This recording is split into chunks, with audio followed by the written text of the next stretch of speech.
नाश हो जाएगा। योगो भवति दुःखहा। क्या?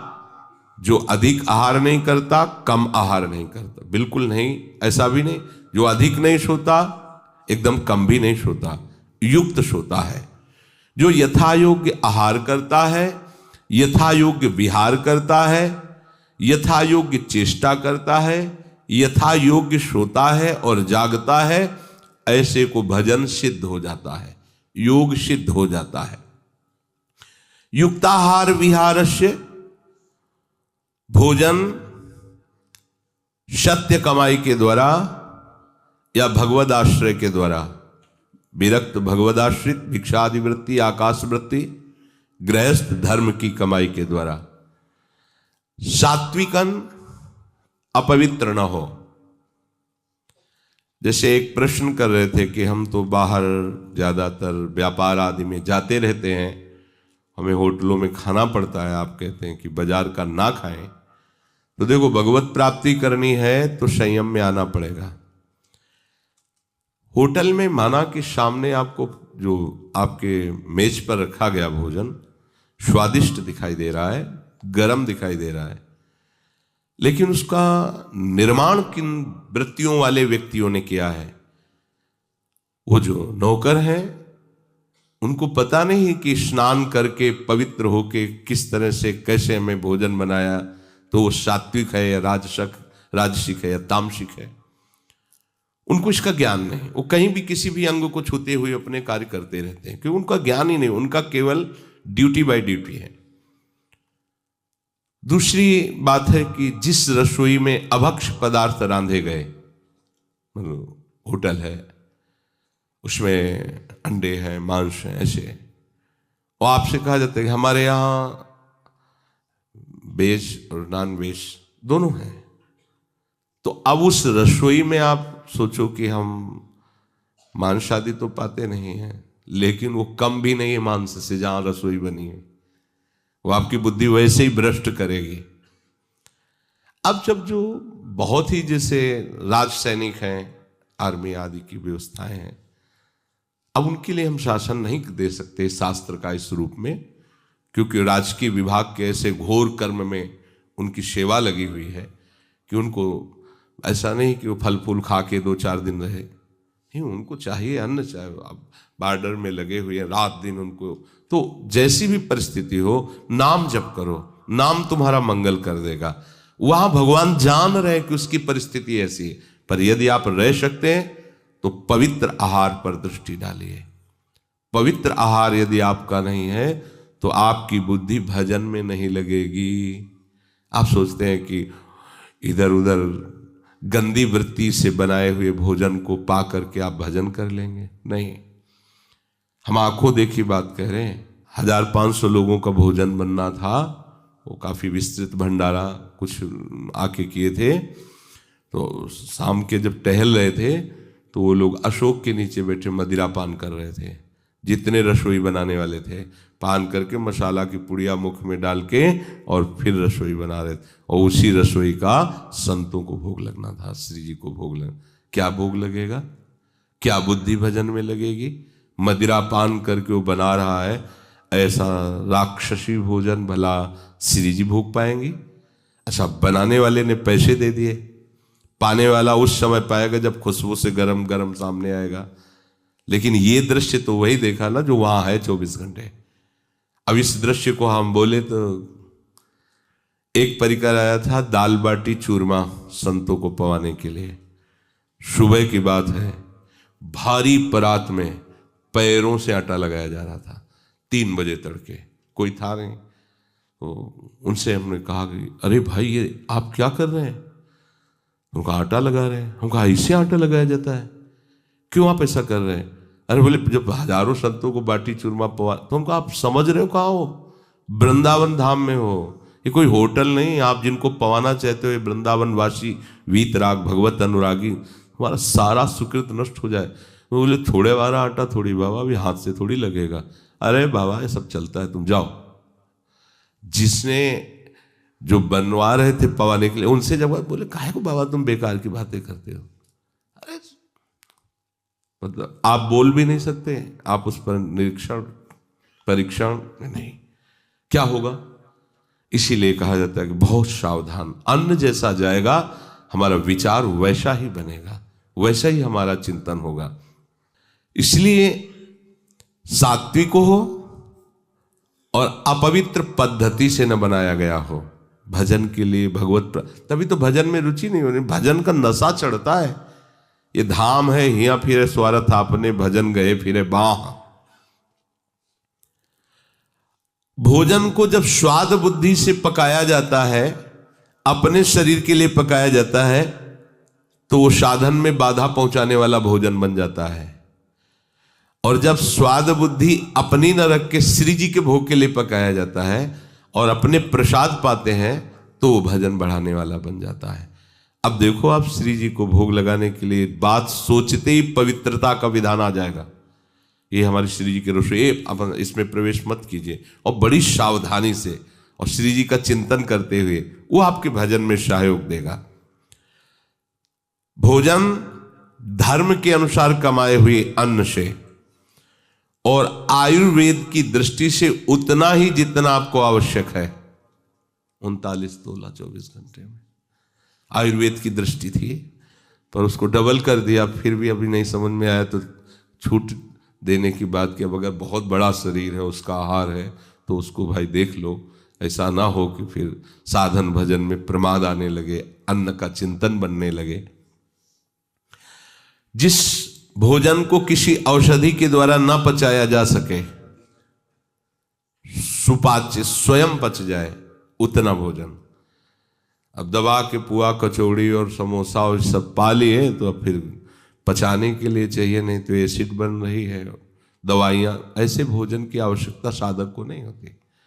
किसी दिन मान लो पूड़ी कचौड़ी है, 2 पूड़ी ले लीजिए, 1 कचौड़ी ले लीजिए, सब आपको दवा की जरूरत नहीं पड़ेगी। पर 2 नहीं, वैसे तो 3 पाते हैं, पर उस दिन 13 तक पहुंचने की कोशिश होगी, क्योंकि पकवान है, इसलिए सावधान। जो युक्त आहार करता है, यथोचित आहार करता है, उसे भजन में बाधा नहीं होती। और विहार, बहुत ज्यादा चलना फिरना भी ठीक नहीं है, और एकदम बैठे रहना भी ठीक नहीं है। भगवान ने कहा विहार भी युक्त होना चाहिए। देख ले कि इतने किलोमीटर चलने से हमारा शरीर थकित भी नहीं होता और भजन भी नहीं रुकता। ऐसे हमें दौड़ दौड़ के परिक्रमा देने की जरूरत क्या है? क्यों दौड़ रहे हैं? एक एक मंत्र जपते हुए आराम आराम से पैर बढ़ाइए आगे। अगर आपके पास समय नहीं तो आज चले जाइए पानी घाट तक, कल पानी घाट से इधर आ जाना घूम। अपना तो नित्य भजन है, हमारा चिंतन छूटे और दौड़ दौड़ के हम परिक्रमा लगा रहे। दौड़ क्यों? क्या करना है हमें? भजन ही तो करना है ना। बोले समय नहीं, तो ठीक है, यहां से केसी घाट तक चले जाइए, केसी घाट से दूसरे दिन चामुंडा तक चले जाइए, चामुंडा से तीसरे दिन पूरा कर लीजिए, बहुत बढ़िया परिक्रमा हो जाएगी। नाम अगर एक सांस में आराम से हो जाती है, आपकी दिनचर्या में कोई बाधा नहीं, बढ़िया। अब परिक्रमा करके आप थके बैठे हैं, आपका भजन में मन नहीं लग रहा, थकावट में मन लग रहा है, ये भी नहीं। निरंतर भजन करने के लिए उतना ही शरीर से श्रम करना है जिससे हमारा भजन न छूट जाए। भागवतिक श्रम भी उतना ही करना है। छठदम सील बिरत बहुकर्मा, बहुकर्मा, हमें वो बहुत से कर्म नहीं करने जिससे हमारा शरीर शिथिल हो जाए, भजन छूट जाए। निरत निरंतर सज्जन धर्मा, जो साधु महापुरुष जिस धर्म का आश्रय लिए उसी में हमें निरंतर रहना है। भजन युक्त चेष्टसु कर्मसु, आपकी चेष्टा आपके कर्म उतने ही होने चाहिए जितने में भजन न रुके। आप बहुत शरीर से मेहनत कर लेंगे तो आपका शरीर थकित हो जाएगा, भजन में मन नहीं लगेगा। उतना कर्म कीजिए जिससे आप शिथिल न होइए, आपका भजन चलता रहे। दूसरों की हित बुद्धि से भगवत प्रसन्नता के लिए, शास्त्र विधान के लिए जो कर्म किया जाता है उसमें आंतरिक प्रसन्नता होती है और उसी प्रसन्नता में भजन होता रहता है। युक्त स्वप्नावबोधस्य, सोना अगर बिल्कुल नहीं होगा तो भी परेशानी आ जाएगी। भजन में नींद आलस्य सताएगा, दिन का जागना भी उसके लिए भार लगेगा, इसलिए उचित सोइए, उचित जगिए। वैसे सोने के लिए यहां आज्ञा कर रहे हैं, रात के आरंभ में सो जाए और रात के अंतिम भाग में जग जाए। रात का 10, 11, 12, 1, 2, 3, बस इसके आगे नहीं। अच्छे उपासक 1:30-2 बजे जग जाते हैं और थोड़ा शिथिल तो 3 बजे। इसके बाद सोना साधकों का कर्तव्य नहीं। वो जो 5 बजे 6 बजे और फिर जो 7-8 बजे, कोई महापुरुष 11 बजे भी उठते हैं। 11 बजे उठने मतलब क्या, 11 बजे तो दोबारा लेटने का समय आ जाता है। अपने लोग तो 11 बजे दोबारा विश्राम का समय है कि घंटा आध घंटा लेट ले, फिर दिनचर्या। वो 11 बजे उठते हैं। युक्त स्वप्न से कहकर प्रभु को यह समझाने की भावना कि आपकी नींद यथोचित होनी चाहिए, रात्रि में इतना सो जाना चाहिए। देखो, जैसे जो लोग सोचते हैं कि हम रात्रि में उठ के भजन करेंगे और दिन में सोएंगे तो समय तो बराबर हुआ ना। बोले रात्रि में शांति रहती है। शांति तुम्हारे हृदय में चाहिए, बाहर की शांति से कोई लाभ ज्यादा नहीं है। हृदय अगर विषयों का चिंतन और अशांत है तो चाहे जहां बैठ जाओ, कोई बात नहीं। ये बहुत बढ़िया समय है। 2 बजे 2:30 बजे उठकर शौच स्नान करके अपनी दिनचर्या शुरू कर दी। अब इस मंगल समय, मान लो आप 10 बजे से लेकर 3 बजे तक आप भजन में रहे, क्या आपका भजन है कैसा वो आप देख लीजिए। क्योंकि वो शयन की स्थिति होती है तो प्रायः सबको नींद आ दी। फिर इसके बाद आप सुबह ब्रह्म मुहूर्त में सो गए, तो ब्रह्म मुहूर्त में जो भजन का सुख है, ऋषियों ने उस समय के लिए बहुत मंगलमय, उस समय हम सो रहे तो मुझे लगता है अच्छा है ये मध्य भाग शयन का, रात्रि का 10, 11, 12, 10 से शुरू करें तो 11, 12, 1, 2 और 3, 5 घंटे हो गए। 3 बजे से लेकर के और अगली 10 बजे रात्रि तक खूब भजन करो। 5 घंटा शयन हो गया, 4 घंटा शयन हो गया। उसको योग सिद्धि या भजन सिद्धि नहीं प्राप्त होती है जो जब मन आया तब सो लिया, नहीं है तो कई दिन नहीं सोए, ऐसा नहीं चलेगा। एक नियम होना चाहिए। योगो भवति दुःखः, जो अपना आहार नियमित, विहार नियमित, चेष्टा नियमित, सोना जागना नियमित, बस उसका योग सिद्ध हो जाएगा। नियमित होना चाहिए। गृहस्थी में थोड़ा ये नियम नहीं चल पाएंगे क्योंकि अब वो कब कौन सा कार्य उसके लिए आ जाए, तो फिर अपने समय को ऐसे ही विधान करे कि जिससे उसका भजन न छूटे और जब समय मिले तब उचित शयन कर ले। क्योंकि गृहस्थ आदमी के लिए बहुत, अब रात में पानी लगाना है गेहूं में, अब वहाँ 10 से 12 वो 1-2 बजे तक सोने की बात कही जा रही हो, सुबह 8 बजे तक पानी लगाए, अब वो क्या करे। तो जितना काम कर रहा है उसमें राधा राधा राधा राधा राधा, और जब समय मिले तब सो जाए। उसमें देखना पड़े कुछ के लिए, जैसे अपने लोग केवल भगवत मार्ग में हैं और वो व्यवहार को लेकर भगवत मार्ग में चल रहे हैं तो उनके लिए अलग है। कभी भी कोई भी कार्य आ सकता है, गृहस्थी में ऐसा होता है। तो आप सेवा में बैठे, भजन में बैठे, आप छोड़ दीजिए, आप पहले उस काम को कीजिए, जब आपको समय मिले तब आप उस कार्य को कर लीजिए। ये उनके लिए छूट होगी क्योंकि वो गृहस्थ धर्म में है। योगो भवति दुःखः, इस प्रकार आहार विहार करने वाले उपासक का योग सिद्ध हो जाता है। योग और भोग में बहुत बड़ा अंतर है। योग में तो भोग का अत्यंत अभाव है। योगी कभी भोगी नहीं होता। भोगी चाहे तो कभी योगी हो सकता है, उसके लिए चांस है। भोगी चाहे तो सत्संग के प्रभाव से योगी हो सकता है, पर योगी कभी भोगी नहीं हो सकता। जो भोगों का सुख ले रहा है, जब तक उस सुख का त्याग नहीं करेगा तब तक योग में कैसे आएगा। इसलिए उपासक को 24 घंटे के समय को विभाजित कर देना चाहिए। 24 घंटे को विभाजन करना है। आहार विहार में कम से कम समय लगाइए। अब किसी किसी को देखते हैं घंटों प्रसाद ही पाते रहते हैं, घंटों बाथरूम में ही लगते हैं, ऐसा समय नष्ट नहीं किया। अधिक से अधिक 35 मिनट शौच स्नान, अधिक से अधिक मंजन किया, शौच 35 मिनट हो, 45 मिनट भोजन अधिक से अधिक, और चबा के पाना चाहिए। किसी किसी को देखते हैं मुंह में गया, एक दो बार घुमाया, अंदर डाल, अंदर लोहे की मशीन नहीं लगी है, ये आपके भजन के लिए है, सावधान। आप कम पाओ लेकिन अच्छा चबा करके पाओगे तो आपका स्वास्थ्य अच्छा रहेगा, पाचन तंत्र अच्छे रहेंगे और नींद आदि में आपको सहयोग मिलेगा। जिसका कब्ज बना रहता है, पेट में गैस बनी रहती, पचता नहीं है, उन्हीं को बार बार जमवाई और आलस से प्रमाद आता रहता है। आहार विहार के लिए आपको समय निश्चित करना होगा। निश्चित समय पर ही आहार कीजिए, रोज समय नहीं बदलना चाहिए आहार का। यदि आप 11-12 के बीच में, तो बहुत काल तक आप ऐसे ही चलाइए, तो उसे नहीं कि कभी 2 बजे, ये भी गलत बात है। एक नियम रखिए आहार का, वो समय गया तो आहार नहीं करना, अब अगले समय में करेंगे, ये नियम रखना चाहिए साधु को, उपासक को। 11 से 12 का नियम है मध्याह्न के आहार का हमारा। यदि हमें 11 और 12 के बीच में नहीं मिलता तो हम 1-2 में नहीं पाएंगे, फिर हम पाएंगे रात्रि वाला जो 7-8 का है, क्योंकि कुछ बिगड़ नहीं जाएगा उसमें, आपका और भजन बनेगा। घूमना फिरना एक नियत समय से होना चाहिए, नियत समय में इतना हमें टहलना है बस। देखो जो भजन करता है उसका हर कदम परिक्रमा होती है, ध्यान रखना।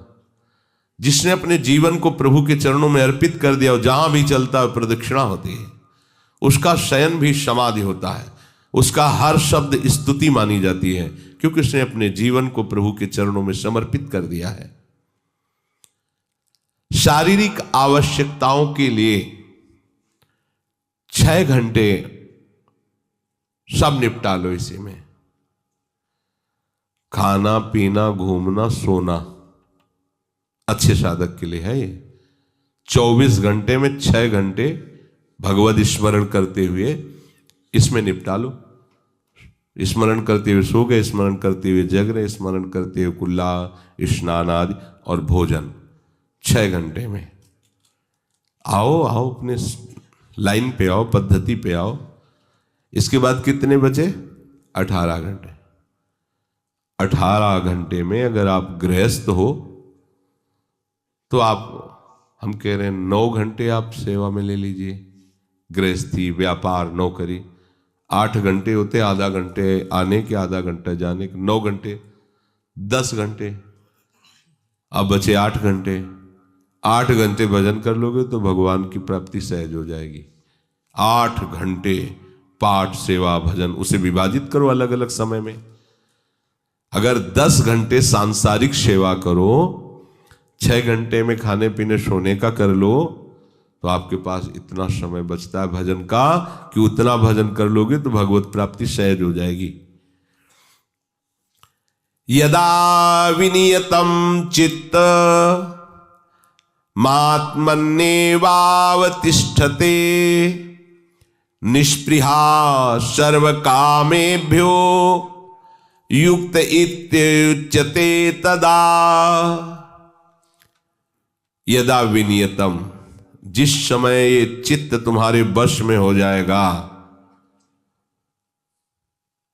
ये चित्त हमारे वश में नहीं, हम चित्त के वश में हैं। जो चिंतन कराता है हम वही। कल एक उपासक प्रश्न कर रहे थे कि कभी कभी हमारा मन कहता है हम निहाल हो गए, कभी कभी मन हमको कहता है कि कुछ नहीं मिला। तो तुम मन को गुरु माने हो क्या? मन को आराध्य देव माने हो क्या? मन को अपना मित्र माने हो क्या? ऐसे सलाहकार की क्या बात कि कभी कभी कहता है तुम जीवन मुक्त हो गए, कभी कभी कहता है तुम विषयी हो। उसकी बात थोड़ी माननी है। वो अपनी स्थिति बता रहा है, मन तुम्हारी स्थिति नहीं बता रहा है। जब कभी भगवदानंद में तो मन कहता निहाल हो गया, और जब विषयानंद में तो लगता मैं फंस गया। तो तुम उसको देखने वाले हो, तुम उसको चलाने वाले हो, तुम ही से वो चल रहा है तुम्हारी शक्ति से, तो तुम रो काहे को रहे हो, व्यथित क्यों? मतलब कोई भी प्रश्न करने के पहले आपने चिल्ला के रो दिया, अब सब प्रश्न का रहस्य नहीं मिल पाएगा आपको, क्योंकि पहले ही देख लिया कि आप नहीं। गंभीर, किसी संत के पास जाने के लिए पहले गंभीर गंभीरता पूर्वक प्रश्न करो। कोई भावुकता की बात आ रही, आप रो देते हो तो अच्छी बात है। अब आप प्रश्न कर रहे हो, पहले तो चिल्ला चिल्ला कर रो रहे हो, पूरा वातावरण जो है आपने गंभीरता से रहित कर दिया।